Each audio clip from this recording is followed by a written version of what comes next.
خداوند گفت که ما برای آسمان ها را آفریدیم و آن مخلوقاتی که در زمین هستند ما از آنها غافل نیستیم. آفتاب پیش چشم ما را نمیگیرد، پیش علم ما را نمیگیرد آسمان. ما از آنها نیز با خبر هستیم و غافل نیستیم. انزلنا من السماء ماء بقدر و ما از آسمان آب را نازل کردیم. برادران عزیز، آب این مخلوقی است که به این حیات نیست. همه ما در یک شبانه روز چندین مراتب به آب نیاز داریم، حاجت داریم. برای خدا منت کرده است با بزرگترین مخلوقاتش. مقصد پروردگار چیز بیان میکنه؟ برای چی خداوند این مخلوقات را ذکر کرده است؟ ما از آسمان آب را نازل کردیم به قدری درکاری.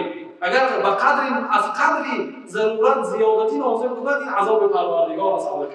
سیل است. به قدر با قدری ضرورتی مردم نازل میکنه تا اینکه در کشت کارشان و در حیاتشان آب را استفاده برند. فاسکننا فی الارض، آب را در زمین قرار دادیم. آب اگر همشون رو به زیر زمین کشیم، مردم باز از این آبی که ما دادیم استفاده نمیبرند.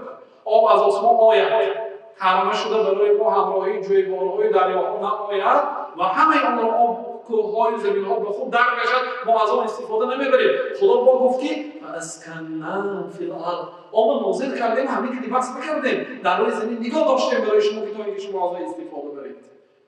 سوره مومنون از آیه 18 و انا علی ذهاب به لقادرون، و ما این آب گشته گرفتیم قادر هستیم. خواهیم نمیدیم، خواهیم به قحطی و خشکی شما گرفتار میکنیم رسد به گناهتان. و انا علی ذهاب به لقادرون، ما آب گرفتن یا قدرت داریم، دانید. فانشأنا لكم به جنات من نخیل، وقتی که آب نازل کردیم در روی زمین برای قرار دادیم و نگاه داشتیم برای شما، پس با ما سبزانیدیم به واسطه آب برای شما باغ و بستانها من نخیل و اعناب، از خرماها و از انگورها. لکم فیها فواکه کثیره، در روی زمین به واسطه آب ما برای شما میوه‌های گوناگون و زیاد آفریدیم. دو تاشو اشاره کرد، بهترین هاش به خرمایی که در دیارهای عرب میروید و به انگور، مایه‌های و غیر اینها دیگر میوه‌های بسیار هست که همش در بر میگیرد. و منها تأکلون، و از زمین با بسیار چیزهای روی آمیدیم برای شما، سبز آمیدیم که شما از آن تناول میکنید، میخورید. و این لکم و شجرة تخرج من طور سیناء، و یک درخت را آفریدیم که در اطراف کوه سینا می‌سبزد. این واقع در دیار مصر هست. کوه طور سینا، مقصد خداوند از این درخت زیتون. که حتی خدا در سوره تین به درخت زیتون قسم خورد، تین و زیتون، قسم به انجیر و قسم به زیتون. زیتون خیلی فایده های زیاد دارد و الله تعالی بیتون برای شما روغن میدهد. روغن زیتون خیلی روغن فایده آور است از روی علمی تیب هم. و صبغ للآکلین، و همراهی نامتون روغناش میخورید، یعنی ادام حساب میشه آن چیزهایی که همراهی نام خورده میشه برای نام پری. این چیزهای آفریدیم. و این لکم فی الانعام لعبره، و برای شما باز در چارپاها نیز عبرت است، در شتر و گاو و گوسفند و بز برای شما باز عبرت است. نسقیکم مما فی بطونها، ما شما رو شراب میدیم از آن چیزی که در شکم‌های آنها هست، یعنی از شیرهاشون، از شیر شتر و از شیر گاو و از شیر گوسفند و بز شما شراب می‌نوشید. ولکم فیها منافع کثیره، و با این مخلوقات برای شما دیگر فایده‌های بسیار از روغن‌هاش است، گوشت‌هاش است، پوست‌هاش است. و منها تأکلون، شما از اینها میخورید، تناول میکنید. و علیها، و بر بالای بعضی اینها مانند اسب و شتر و علی الفلک تحملون، در بالای کشتی‌ها سوار میشید، بر بالای اشتر، در بالای اسب و خر و خچیر سوار میشید و در بالای کشتی‌ها سوار میشید، شما سوار میشید از این طرف و اون طرف میبرند. ولقد ارسلنا نوحا الى قومه، در دمشق نوح را فرستاده به قومش، به سوی قومش. فقال یا قوم اعبدوا الله ما لكم من اله غیره، ای مردم الله تعالی را یگانه عبادت کنید، دیگر خدا نیست غیر الله تعالی. افلا تتقون، شما از الله تعالی نمیترسید؟ ببینید الله تعالی انسان را ذکر کرد، ثانی آسمان را ذکر کرد، ثانی آب را نازل کرد که ما فرا آوردیم و با واسطه آب با نگاه داشتیم در روی زمین، با سبز آوردیم و از آن تناول میکنید، حیوان‌ها را آفریدیم از آن استفاده میبرید. خدا در دیگر جای قرآن میگوید که افمن یخلق کمن لا یخلق، آیا اون ذاتی که آفریده میتواند مانند اون ذاتی که آفریده نمیتواند؟ برابر است. خداهای شما چه آفرید؟ این بت و هیکل و صنم و آتش و دیگر مخلوقاتی که آفتاب و ماهتاب چه آفرید؟ آیا این چیزایی که شما عبادت کرده هیچی نه آفرید؟ الله تعالی اینقدر مخلوقات آفرید، از مخلوقات پروردگار استفاده میبرید. افمن یخلق کمن لا یخلق، آیا اون ذاتی که خلق کرد مانند اون ذاتی که خلق نمیکند برابر است؟ الله تعالی گفته، الله تعالی ثواب میدهد. خداوند گفت که آن خدایی که شما خدا گفته اعتقاد میکنید، لا تملكون لكم رزقا، برای شما رزق نمیدهد. فابتغوا عند الله رزق را در نزد الله تعالی امید کنید، از پروردگار عالم امید کنید. گفته الله تعالی ما را خاطر رسول میکنه. این توحید ربوبیت، اشاره به توحید ربوبیت است. توحید ربوبیت اعتقاد کردن پروردگار در کارهایش، این کارهایی که پروردگار کرد. مثلا خدا میگه که و فی الارض آیات للموقنین، در زمین برای آنهایی که عبرت گرفتن میخواهند عبرت‌هایی هست. اگر به زمین نگاه کنند خدا چگونه این زمین را آفریده است، عبرت‌ها هست.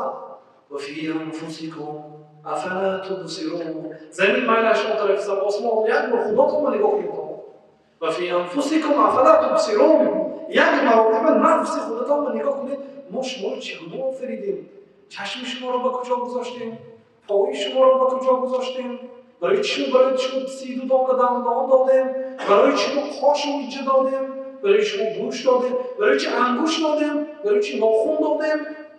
و فی انفسکم افلا تبصرون، یک مرتبه خودتان رو نگاه نمیکنید اون بگید دانید که این چیزی که آفریده است و ثانی به بزرگی پروردگار اعتقاد کنید. این مقدمه توحید ربوبیت است. توحید ربوبیت شناختن پروردگار، یعنی که یگانه اعتقاد کردن پروردگار در کارهایش. این کارهای پروردگار شمرده نمیشود.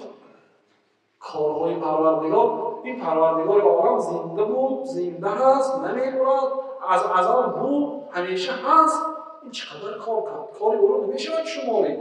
لیکن به هر حال و قدر امکانیت در صحبت‌های آینده شما باز توحید ربوبیت خاطر رسان میکنیم که خداوند اینقدر کارها را کرده است. دیگر خداهایی که ما پرستش میکنیم، ما محترم جماعت شاید گفتن ممکن است که ما بود نپرستیده باشیم، هیکل در خانه نداشته باشیم، اینقدر این صحبت‌های زیادتی.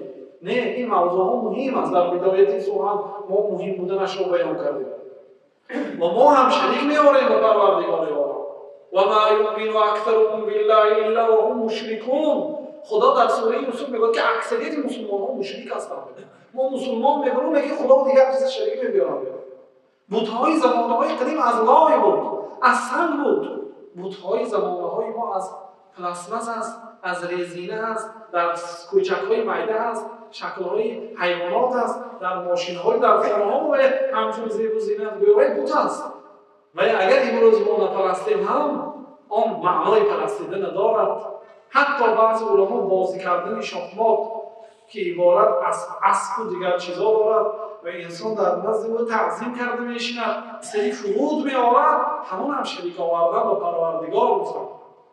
ما اگر گوییم که شما خواستید و همین کارها شد، شما بودید و همین کارها شد، که شریک آوردیم به پروردگار عالم، اگر چی بود نپرستید، خدا آفرید، خدا خواست و این کارها شد، ما خواستیم، شما خواستید و همین کارها شد، شما بودید و همین کارها شد، گویید این شرک است به پروردگار. الله تعالی خواست و همین کارها شد، مفرمازین است. یک آدم آمد گفت که ماشاء الله و شئت، ای پیامبر خدا شما خواستید و خدا خواست و همین کارها شد.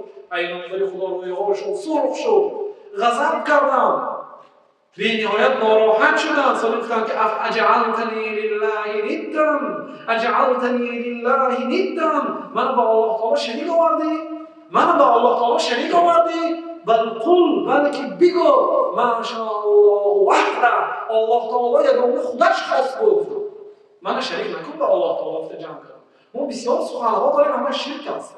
بنابراین این موضوع خدای یگانه پرستش کردن، یگانه اعتقاد کردن، یگانه دانستن امری مهم است. در خانه های ما از در اومد سر کرده تا آخرش شرک هست. میمانیم بعضی چیزها رو میگیم که این چشم مردم رو دور میکنه. چشم مردم رو فقط الله تعالی دور کرده میتونه.